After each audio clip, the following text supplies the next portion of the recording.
High protein tempeh rice ಇವತ್ತಿನ special. Welcome to Rishi's world. ಮೊದಲು ಒಂದು ಬಾಣಲಿಗೆ 2-3 ಟೇಬಲ್ ಸ್ಪೂನ್ ಅಷ್ಟು ಅಡಿಗೆ ಎಣ್ಣೆ ಹಾಕ್ಕೊಂಡು ಅದಕ್ಕೆ 10-12 ಸಣ್ಣಗೆ ಹೆಚ್ಕೊಂಡಿರುವಂಥ ಬೆಳ್ಳುಳ್ಳಿ ಚೂರು ಹಾಕ್ಕೊಂಡು ಬಾಡಿಸ್ಕೊಂಡು, ಒಂದು ಮೀಡಿಯಂ ಸೈಜ್ ಈರುಳ್ಳಿನ ಸಣ್ಣಗೆ ಹೆಚ್ಕೊಂಡು ಹಾಕ್ಕೊಂಡು, ಒಂದು 8-10 ಹಸಿಮೆಣ್ಸಿಕಾಯಿನ ಸಣ್ಣ ಹೆಚ್ಕೊಂಡು ಹಾಕೋಬಹುದು. ಹಸಿ ಖಾರ ನೀವು ಹೆಚ್ಚು ಕಮ್ಮಿ ಮಾಡ್ಕೋರಿ. 8-10 ಸಣ್ಣಗೆ ಹೆಚ್ಕೊಂಡಿರೋ ಬೀನ್ಸು, ಒಂದು ಅರ್ಧ ಕ್ಯಾರೆಟು ಸಣ್ಣಗೆ ಹೆಚ್ಕೊಂಡಿರೋದು, 1 ಟೇಬಲ್ ಸ್ಪೂನ್ ಅಷ್ಟು ಕಾರ್ನು. ಈಗ main ingredient tempeh, scramble tempeh ಹಾಕ್ಕೊಂಡು ಒಂದು 2 ನಿಮಿಷ ಚೆಂದಂಗ ಬಾಡಿಸ್ಕೋಬೇಕು. ಈಗ ಇದಕ್ಕೆ 1 ಟೀ ಚಮಚ ಆಗುವಷ್ಟು ಬಿಳಿ ಮೆಣಸಿನ ಪುಡಿ, 1 ಟೀ ಚಮಚ ಆಗುವಷ್ಟು ಕರಿಮೆಣಸಿನ ಪುಡಿ ಹಾಕಿ ಮತ್ತೊಂದು 3-4 ನಿಮಿಷ ಬಾಡಿಸ್ಕೋಬೇಕು. ಸ್ವಲ್ಪ ಸ್ಪ್ರಿಂಗ್ ಆನಿಯನ್ ಈರುಳ್ಳಿ ಹೂ ಹಾಕೋಬೇಕು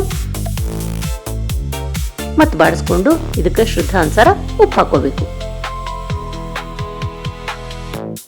ಚೆನ್ನಾಗಿ ಬಾಡಿಸಿ